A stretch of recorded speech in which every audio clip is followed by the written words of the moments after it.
Hey there everyone, I'm Robert with Reading Through History coming at you with an important message. And this is a message I would like to address to the Commission on Presidential Debates. Now, for those of you who maybe have never seen one of our videos before, I'm Robert with Reading Through History, and my hobby, a friend of mine and I, we run this YouTube page. But during the day, we are government and history and civics teachers. And I'm here to tell you, as a government teacher, it's my job to, of course, get a new batch of students every single year, gather them in my room, and I'm supposed to talk about democracy, having a democratic republic, the importance of voting, and staying well informed. You know, these are your civic duties that you as an American are supposed to have. And as I prepare to watch the third installment of these presidential debates, because I have to watch them, I am the government teacher. It might come up. Kids are going to ask questions. I can't help but think as I'm sitting there watching these debates that I'm watching a very undemocratic process. Because it's kind of a form of censorship. It's kind of a totalitarian, authoritarian thing. It just kind of has that vibe. Why? Because we're telling the American people, hey, these are your two choices. And we're also at the same time, we in our country, we love telling our students, hey, you can be anything you want to be. You can grow up and even be president of the United States.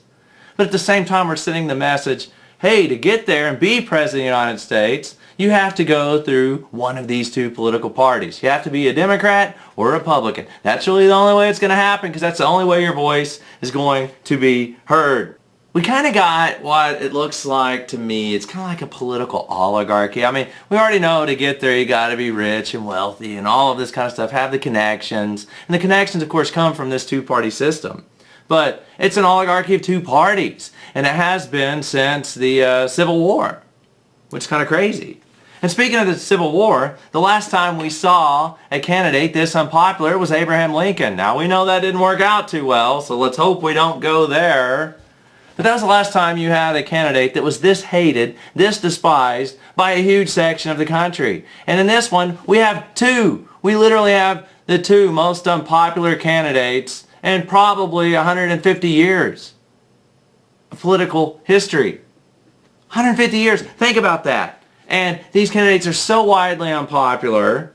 And I personally know many Republicans who are like, they refuse to vote for Donald Trump. They're all going to be voting third party. And I kind of wonder how many more would be doing this if these third party candidates were just allowed to get on stage and capture that audience. I mean, we had almost 100 million people watching the debates.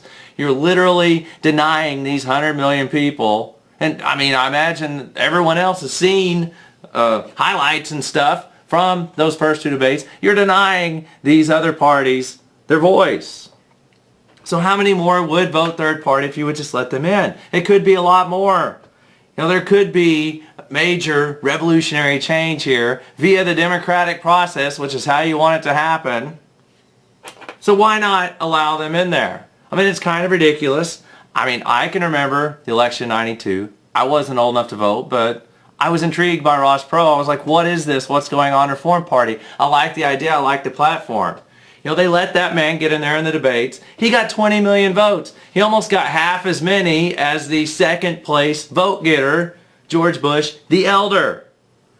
And then, of course, he came back in '96 and his votes were cut more than half. Went from 20 million to 8 million. Why? Because they locked him out of the debate. How did they lock him out of the debate? Well, we had this new Commission for Presidential Debates made up exclusively of Democrats and Republicans only. The totalitarian regime. We're going to lock everyone else out. So no debates for the Reform Party. The Reform Party, their support gets cut in half. Next thing you know, they've all but disappeared.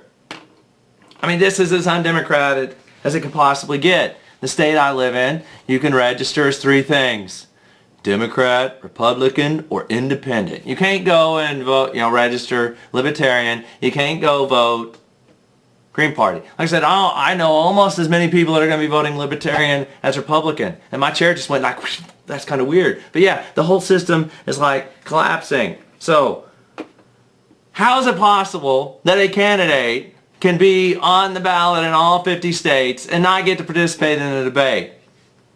I mean, you know, they say, oh, you get a 15% or whatever.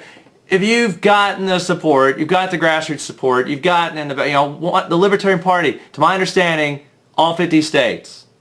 They're on the ballot. The Green Party, I believe I heard 36 states. Now, why is this not good enough? Why is this not good enough? Why does the media not go out there and say, hey, we need to let more voices get in, particularly in this election, where I just know swarms of Democrats that are like, there's no way I'm voting Hillary, no way, no way. And I just know even more Republicans, because I live in a Republican state, they're like, no Trump, no Trump.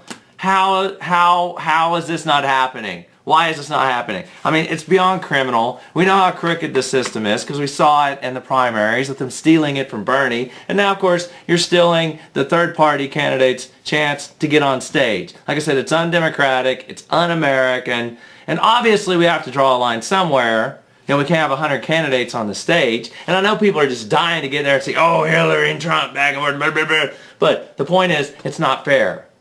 It's not fair if you can get on the ballot in 50 states and all 50 states and you still cannot get, you still can't get on the stage. I mean, what else do they have to do? What else do they have to do? Tell us that. This commission on presidential American debate election committees. Like, what is that? Why do we have that? Why is that a thing? It's not fair, and to be democratic, you need more than two choices.